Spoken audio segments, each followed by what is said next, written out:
Hi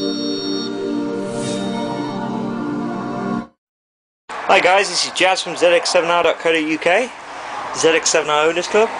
Okay, as you know, in the previous video, fitted the calipers. Now what we've done is we put the brake lines in play, put the banjos. Now make sure you have, you can see it on that, yep, one copper on the inside, one copper on the outside. Obviously, the top sensor, which has two banjos connected to it, if you can see, there is one there, two, and I can assure you there is a third, which you can just about see at the top there. Okay, once that's all in, you then obviously need to proceed to bleeding the kit. So first thing first, put your got my reservoir all sorted, got brake fluid. Now the brake fluid, I'm using this stuff, High Performance Brake Clutch DOT 5.1. Now if you look on the internet, there are so many articles and people regarding, you know, it's pointless to use DOT 5.1, let me show you again, because, you know, it's more expensive, blah blah blah blah, etc etc etc.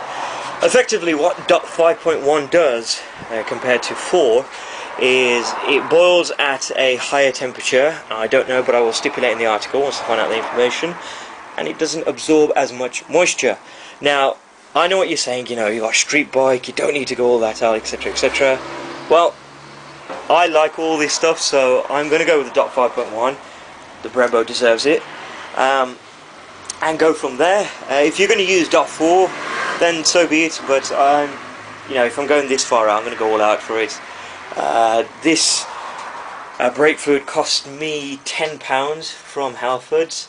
I know you can get DOT 4 for a lot cheaper, £5, something of that nature.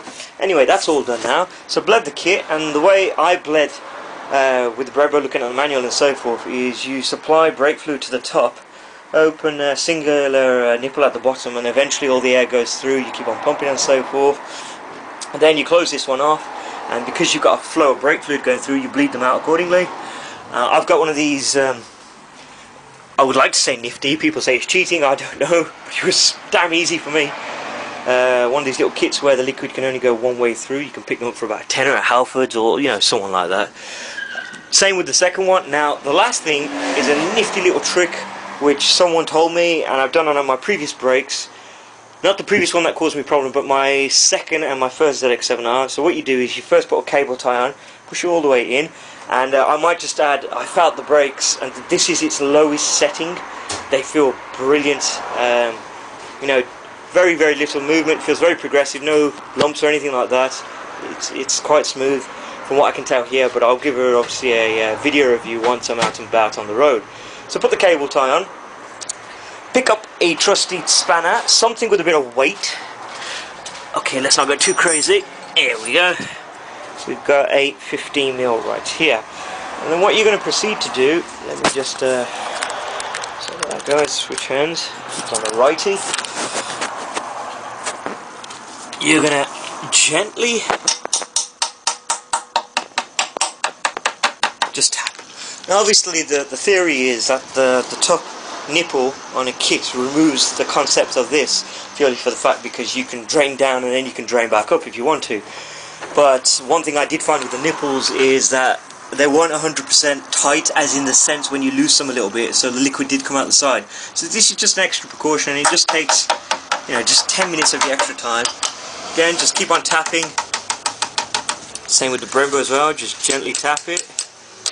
Don't damage it obviously. Just keep on going, and I've been told to do this about 3 times within 10 minutes or so, you know, so every 3 minutes or so, and then leave the top cover off, because what will happen is if there are any locked bubbles, they will eventually be tapped out and they will come into play. And what you can do is when they come to this part, you can press.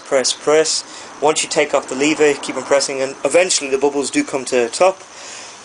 Leave it overnight with the cap off. I would recommend just putting the cap loosely on, because there's not going to be a lot of air pressure that's coming out anyway. If there is, you've got some bleeding, didn't go too well. So once that's done, you leave the kit for 24 hours, just overnight effectively, and that's it. You're ready to use the brakes. So next video should have is me going out and about and just testing the braking and so forth. Okay guys?